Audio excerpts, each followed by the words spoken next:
Hey guys, welcome. It's Deb from Bowl Me Over. Welcome back to my kitchen. I'm glad you're here today. It was funny, I got an email from a reader the other day who said, I want to cook a casserole that doesn't taste like desperation.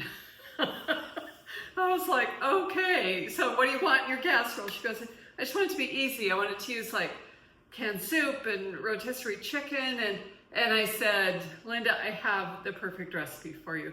And that is my Ritz Cracker Chicken Casserole. Super easy. And so I got such a giggle out of that. I have a ton of casseroles on the blog, and many of them do use canned soups because it's easy and convenient, and it doesn't taste like desperation. I just got the biggest kick out of that. And so that's what we're gonna make today. Ritz Cracker Casserole, super easy. Let's walk through the ingredients really quick. I have about 6 cups of chicken. And if you miss all this, I'm gonna put the information below and the link to the blog so you can see all the different tips and all the good stuff with that. But again, rotisserie chicken, milk, you could use half and half, even cream. I think cream might be a little too thick, but in a pinch, milk or half and half. I just use 2%. Cream of chicken soup, some cream cheese, butter, some ranch dressing, and the recipe on the blog doesn't have this. I have since added this, but and that's because the last time I made it, I had just like the end of a celery, and I was like, oh, I need something else. I might as well use this. So I ended up using celery and an onion to this soup too, or to this casserole, and it made all the difference in the world. So again, we're gonna use chicken, celery, Ritz crackers crushed. We're gonna use some ranch dressing mix. I like Uncle Dan's. In fact, I'll put a link for that below. A lot of people have never heard of it. I just think it's the best. Cream of chicken soup, some cream cheese, and onion, butter, and milk. That's all we're gonna need for this recipe. And so let's get started. Push some of this stuff out of the way. And I'm gonna start by melting my butter. We're gonna use the butter over the crunchy topping. So we just wanna get it all melty and good. And I'm gonna toss this in the microwave. I'm going to melt it at 20-second intervals until it's all melted, and then just set it aside. So let me do that real quick. And here's another great tip. Do you guys have one of these for heating up soup in the microwave? It is the best little steamer too. Perfect for melting butter because it's not going to splatter everywhere. But mine is an old Pampered Chef, but they do have them online. I'll find the link for that too. It's just so handy because things don't splatter. Okay. We're gonna go back and forth with that for a minute. And while that's melting, I'm just gonna open up the cream cheese. So the first time I made this casserole was when we lived in Fresno. And I was just starting to put casseroles on the blog. And Dan deemed this a winner. He said, yeah, this is a good one. And so ever since then, it's been on the menu. It's good because whenever I go to Costco, I always try to buy an extra rotisserie chicken. And then I tell you, I'm lazy. I don't even wrap it. I just put it in the freezer. And that way I know whenever I'm kind of at a loss for what to make for dinner the next day, I can pull that out. These are all pantry items that we always have anyway. Let's see. Oh, perfect. That is all melted. So that's wonderful. Now we have our cream cheese. And we want to whisk this together with the cream of chicken soup and the ranch dressing and the milk. This is not going to whisk well unless it's warmed up a bit. So let me hit it in the microwave also.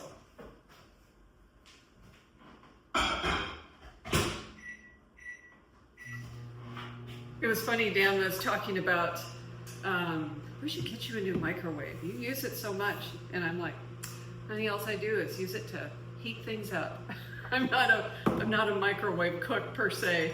I do think it's handy, so I have this kind of apartment-sized microwave over here. Maybe one day, when we're feeling flush or whatever.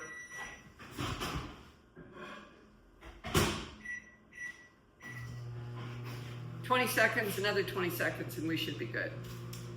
And while that is going, let me slice the onion. I don't want a whole lot of onion, just enough to give it a little bit of crunch. So let me just get rid of that.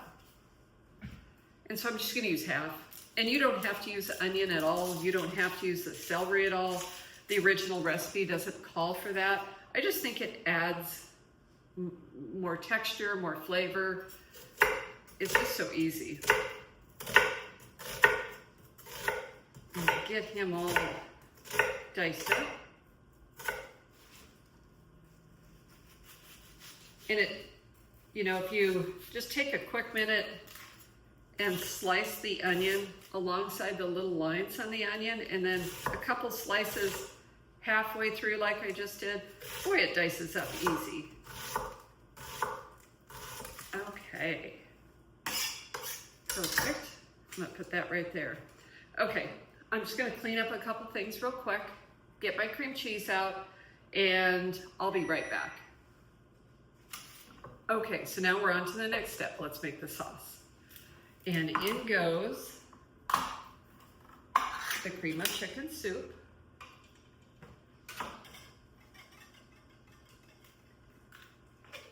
Right over the cream cheese.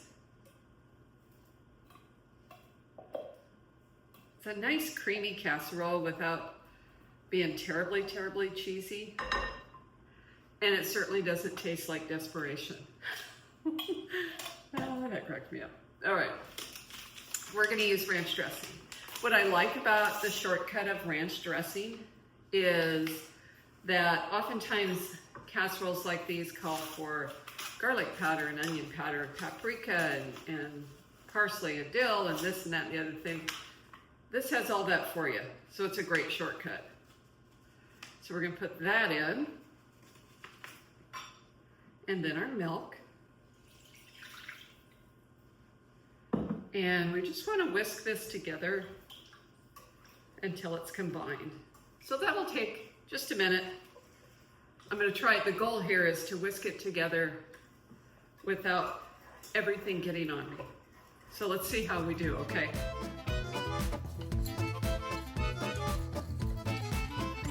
When I'm whisking, you'll see me, I'm like pulling it along the edge because that's usually where some chunks end up getting.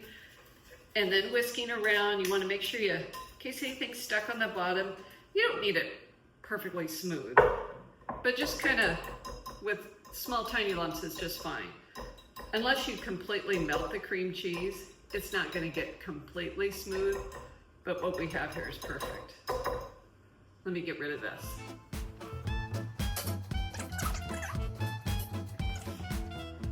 Now we just need to add our chicken. And if you're going that extra mile, about a cup of celery and half an onion, which is also about a cup, into the sauce. And then just stir it together. I have my oven preheated in the background. It's preheated to 350 degrees. And dinner's close to being able to go in the oven. And again, you know, like folding in the chicken and the celery and the onion. Just want to make sure everything's coated well. That looks terrific. Okay. Next step, Pam is our friend here. We're going to spray our casserole dish because we don't want to have an issue trying to clean everything up when we're done. And just spoon this lovely casserole right into the chicken mixture, right into the casserole dish.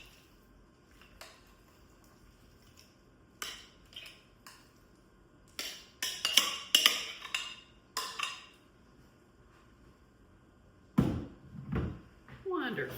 I'm gonna smooth it out with the back of my spoon. Now you could put like cheddar cheese in here too. That would be super yummy. I just never have kind of went that far. I'm gonna set that right there for now. And now we have our Ritz crackers. Hang on.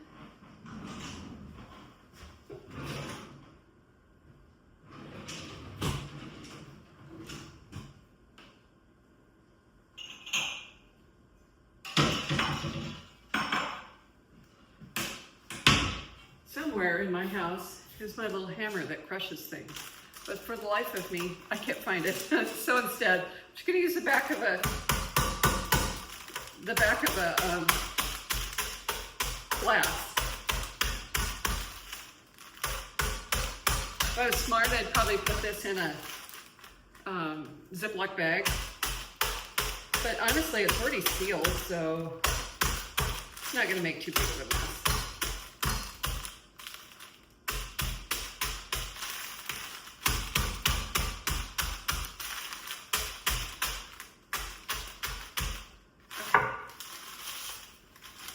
Not terrible.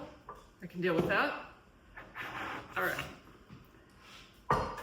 We're gonna spread the crushed Ritz crackers over the top of the casserole. Kind of a little shortcut, leaving it in the packet, but it sure does make it easy to spread everything out. You just want to evenly spread them. Just sprinkle them over the top. Smooth them out. It's okay if there's a few lumps here and there. Doesn't matter a bit. And right about now you're saying, oh Deb, what about the butter? The butter comes next. We're just gonna take that butter and pour it over the top of the casserole. And it's gonna soak in all that buttery goodness. And bake in the oven. If your chicken is cold, it might take a little bit longer. Mine came like out of the freezer, I chopped it up so I know it's cold. I'm gonna bake it for anywhere between 20 to 30 minutes. I'm gonna watch and see when it gets nice and bubbly. And put this in the oven and we'll be back in a bit. Hey guys, we're back. Just pulled my casserole out of the oven and it looks delicious. Look at that crunchy topping, doesn't that look good? All right, this one's always a hit. It's just so easy.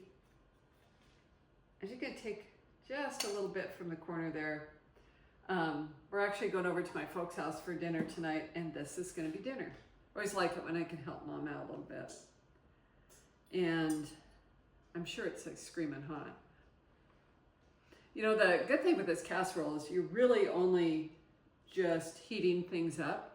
So you just want to heat it till it's hot and bubbly. Everything's cooked that goes in it, except for the onions and celery, if you choose to use them because they're optional. But it just gives it such a nice crunch.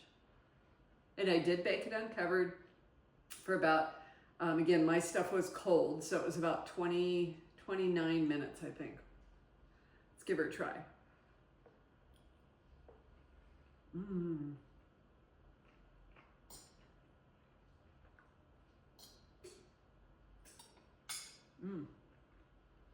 It is hot and it is good.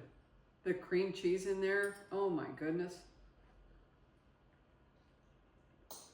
The buttery topping, the crispy crackers, that's like total perfection. This is not a boring casserole.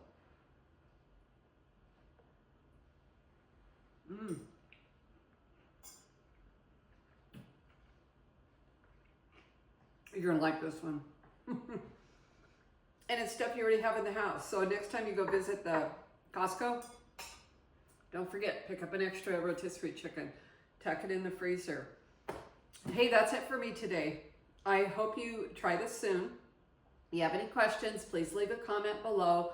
Comments actually, guys, really, really help. So leave a comment, give me a thumbs up, all those things. That would be super, super amazing. I'll put all the ingredients below. If you have any questions, you can leave a comment or click over to the blog. There's a lot of tips and tricks and stuff in there. It's bowlmeover.com. I think that's it for me. We'll see you next time. Have a great day.